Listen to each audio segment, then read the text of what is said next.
Today, I will be discussing about the drug receptors and the pharmacodynamics. Drug receptors and pharmacodynamics. So, what are receptors? So, the component of a cell organism that interacts with a drug and initiates the chain of events leading to the drug's observed effects. So, it has become the central focus of investigation of drug effects and their mechanisms of action, which is the pharmacodynamics. It has been proved essential for explaining many aspects of biologic regulation. It has important practical consequences for the development of drugs and for arriving at therapeutic decisions in clinical practice. So it has been summarized by the following. Receptors largely determine the quantitative relations between dose or concentration of drug pharmacologic effects. So, the receptor's affinity for binding a drug determines the concentration of drug required to form a significant number of drug receptor complexes, and the total number of receptors may limit the maximal effect of drug procedure. The next is drug receptors are responsibility for selectivity of drug action. So the molecular size, shape, and electrical charge of drug determine whether and with what affinity it will bind to a particular receptor among the vast array of chemically different binding sites available in a cell, tissue, or patient. So the next, receptors mediate the actions of pharmacologic agonists. Some drugs and many natural ligands, such as hormones and neurotransmitters, regulate the function of receptor macromolecules as agonists. This means that they activate the receptor to signal as a direct result of binding to it. So, pharmacologic antagonists, they bind receptors but do not activate generation of a signal. Consequently, they interfere with the ability of an agonist to activate the receptor. So, macromolecular nature of drug receptors. So most receptors are proteins, presumably because the structure of polypeptides provide both the necessary diversity and the necessary specificity of shape and electrical charge. So receptors vary greatly in structure and can be identified in many ways. So traditionally, drug binding was used to identify or purify receptors from tissue extracts. So, that was before. However, advances in molecular biology and genome sequencing have effectively reversed this order. So, it has also identified a number of orphan receptors, so called because their ligands are presently unknown, which may prove to be useful targets for development of new drugs. So, these are the terms used in describing drug receptor administration: agonist, inverse agonist, antagonist, and partial antagonist. So, agonist is an agent which activates a receptor to produce an effect similar to that of a physiological signal module. An inverse agonist, however, is an agent which activates a receptor to produce an effect to the opposite direction to that of the agonist. So, antagonist is an agent which prevents the action of an agonist on a receptor or the subsequent response but does not have any effect on its own. So, a partial antagonist is an agent which activates the receptor to produce submaximal effect but antagonizes the action of a full agonist. So, I apologize, it is not clear. Ion channel receptor is agonist binding opens the channel and causes depolarization or hyperpolarization changes in the cytosolic ionic composition depending on the ion that flows through. As you can see right here, this is the sample. Okay. So there are also 4 types of receptors. First is the transmembrane ion channel receptors. So it is the most rapid cellular responses to receptor activation are mediated via ligand-gated ion channels. So, the ligand binding causes the conformational changes of the receptor ion channel forming. The binding of H to each of the four subunits induces change in receptor and opening the sodium selective channel through the center of receptor protein. So it also causes the depolarization of surrounding membrane, as you can see. So the next type is the transmembrane G protein coupled receptors. It is the most abundant type of drug receptors, and it is a family of over 100 different transmembrane receptors which share a well-conserved structure and transduce their signals via activation of intracellular guanidine and nucleotide binding protein. So, there are multiple G PCR or G protein coupled receptors types for a single ligand.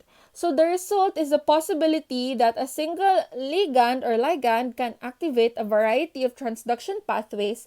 Thus, receptor is defined not only just by which ligands bind to it, but also by a second messenger and signal transduction pathway which is activated by receptor activation.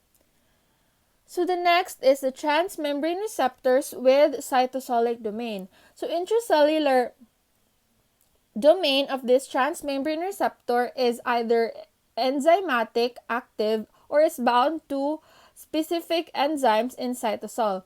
The catalytic receptors are activated predominantly by peptide hormones.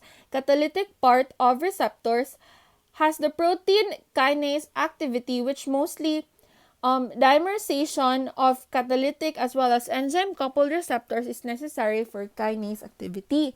So, phosphorylation in intracellular proteins by these receptors results in effects such as the opening of ion channels, initiation of gene expression, or as in the case of enzyme-coupled receptors, activation of signal transducers and activators like JAKs and STATs. The last type is the intracellular receptors or the cytoplasm or nucleus receptors. So those receptors are not associated with cell membrane. In general, their protein molecule consists from three main domains. Agonists include nitric oxide, steroid hormones, and vitamin D ligand binding activates receptor and initiates dissociation from HSP90. The complex then translocates to nucleus and bind to specific DNA sequences mostly located in gene promoter region. This kind of signal transduction is low, but duration of response can last long. So, the relation between drug dose and clinical response. When faced with a patient who needs a treatment, the prescriber must make a choice among a variety of possible drugs and devise a dosage regimen that is likely to produce maximal benefit and minimal toxicity. So, there are three types. A graded dose response relations. It has two subtypes as well: potency and maximal efficacy. Shape of dose response curves and quantal dose effect curves. So first is the graded dose response relations. To choose among drugs and to determine appropriate doses of a drug, the prescriber must know the relative pharmacologic potency and maximal efficacy of the drugs in relation to the desired therapeutic effect. These two important terms often confuse. So, potency and maximal efficacy are different. They are different because potency, drugs A and B are said to be more potent than drugs C and D, but because of the relative positions of their dose response curves along the dose axis. So as you can see there, A and C are more potent than B, and A and B rather are more potent than others.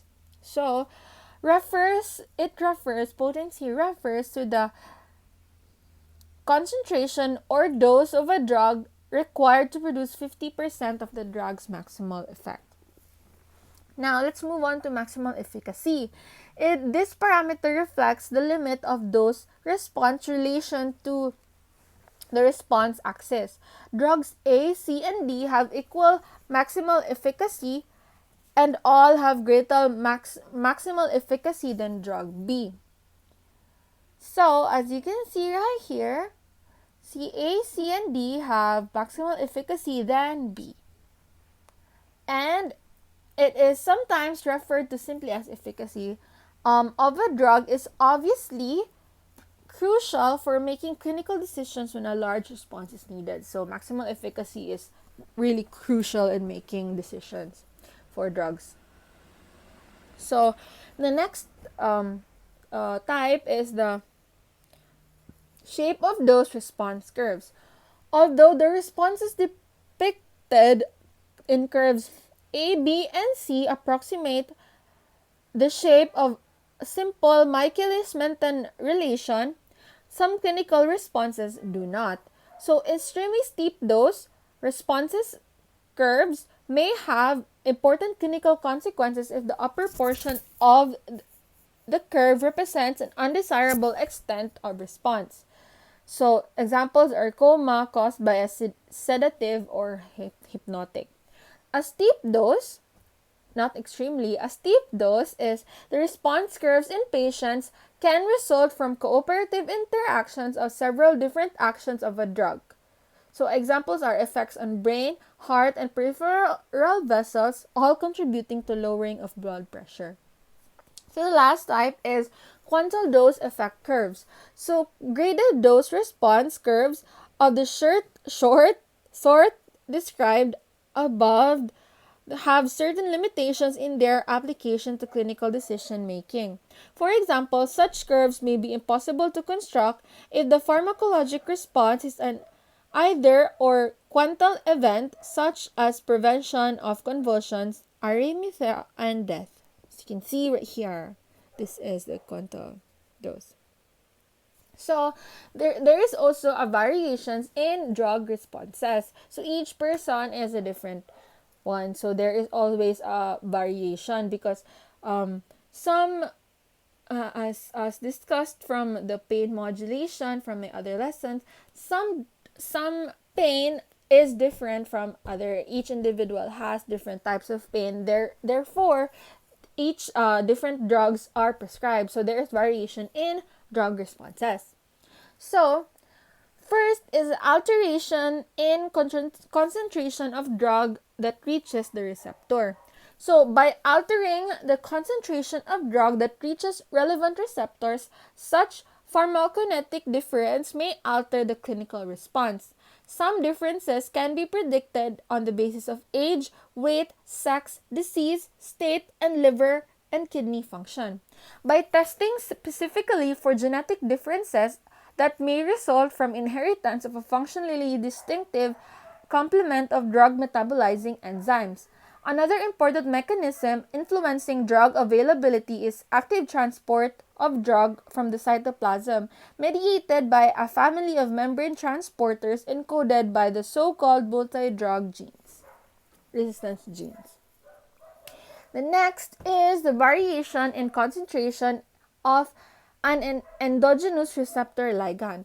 This mechanism contributes greatly to variability in responses to pharmacologic antagonists. Thus, propranolol, a beta adrenoceptor antagonist, markedly slows the heart rate of a patient whose endogenous catecholamines are elevated, as in pheochromocytoma, but does not affect the resting heart rate of a well-trained marathon runner.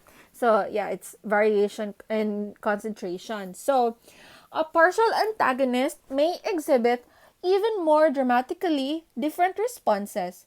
Saralacine, a weak partial agonist, and angiotensin 2 receptors lowers blood pressure in patients with hypertension caused by increased angiotensin 2 production and raises blood pressure in patients who produce normal amounts of angiotensin. So it's a variation.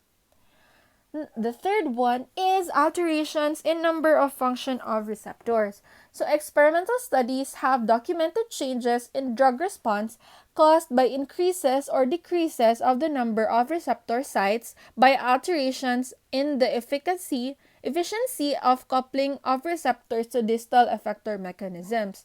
In some cases, the change in receptor number is caused by other hormones. For example, thyroid hormones increase both the number of beta receptors in rat heart muscle and cardiac sensitivity to catecholamines. Similar changes probably contribute to tachycardia and thyrotoxicosis in patients and may account for the usefulness of propranolol, a beta adrenoceptor antagonist, in ameliorating symptoms of this disease. So the last is the variation in drug responses. Although drug initiates its actions by binding to receptors, the response observed in a patient depends on the functional integrity of biochemical processes in the responding cell and psychologic regulation by interacting organ systems.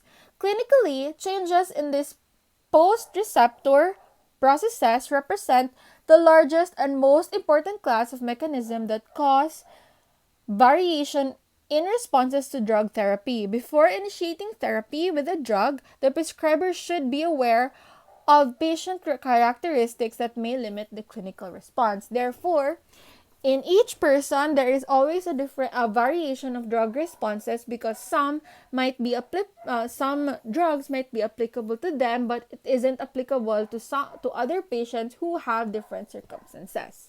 That is all. I hope that you have learned from my discussion.